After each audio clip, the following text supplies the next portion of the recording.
Assalamualaikum warahmatullahi wabarakatuh.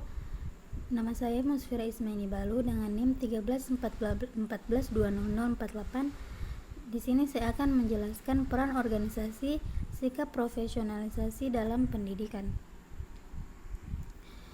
Pembahasan yang pertama yaitu konsep dasar organisasi profesi.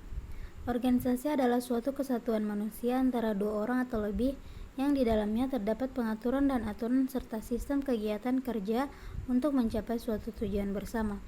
Selain itu, profesi dapat diartikan sebagai pekerjaan yang dilakukan sebagai kegiatan utama mencari nafkah dan mengandalkan keterampilan. Ciri-ciri profesi ini antara lain mengandalkan keahlian atau keahlian khusus untuk dilakukan sebagai pekerjaan atau kegiatan utama, dilaksanakan sebagai sumber utama nafkah hidup, dan dilaksanakan dengan ketertiban pribadi yang mendalam. Jadi dari uraian di atas dapat diambil kesimpulan bahwa organisasi profesi kependidikan yaitu merupakan suatu kelompok yang berprofesi sebagai tenaga kependidikan bersatu demi meningkatkan mutu dan kualitas pendidikan dalam tempat yang mereka tempati. Pembahasan yang kedua yaitu konsep dasar kode etik. Kode etik profesi merupakan norma yang ditetapkan dan diterima oleh kelompok profesi yang mengarahkan atau memberikan petunjuk kepada anggotanya bagaimana seharusnya berbuat dan sekaligus menjamin mutu moral profesi itu di masyarakat. Kode etik profesi merupakan norma yang diterapkan dan diterima oleh kelompok profesi yang menyerahkan atau memberi petunjuk kepada anggota sebagaimana seharusnya. Namun demikian dapat diutarakan bahwa prinsip-prinsip umum yang dirumuskan dalam suatu profesi akan berbeda-beda satu sama lain. Kode etik di profesi dibutuhkan sebagai sarana kontrol sosial, sebagai pencegah campur tangan pihak lain, sebagai pencegah kesalahpahaman dan konflik. Pembahasan selanjutnya yaitu tujuan kode etik. Pada dasarnya tujuan kode etik ini yaitu untuk kepentingan anggota dan kepentingan organisasi profesi itu sendiri.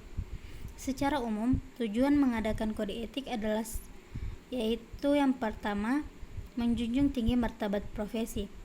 Dalam hal ini, kode etik dapat menjaga pandangan dan kesan dari luar apabila masyarakat agar mereka jangan sampai memandang remeh atau rendah terhadap profesi yang bersangkutan. Yang kedua, menjaga dan memelihara kesejahteraan para anggotanya. Yang dimaksud kesejahteraan di sini yaitu meliputi baik kesejahteraan lahir maupun kesejahteraan batin. Dalam hal ini, para anggota profesi kode etik umumnya memuat larangan-larangan kepada para anggotanya.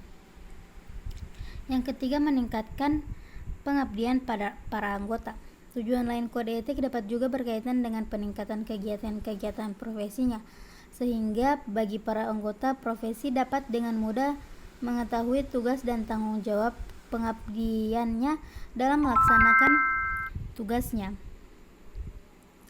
Oleh karena itu, kode etik merumuskan ketentuan-ketentuan yang perlu dilakukan para anggota profesi dalam menjalankan tugasnya. Yang keempat, meningkatkan mutu profesi. Untuk meningkatkan mutu profesi ini memuat norma-norma dan anjuran para anggota profesi selalu berusaha untuk meningkatkan mutu pengabdian para anggotanya. Dan yang terakhir, meningkatkan mutu organisasi profesi.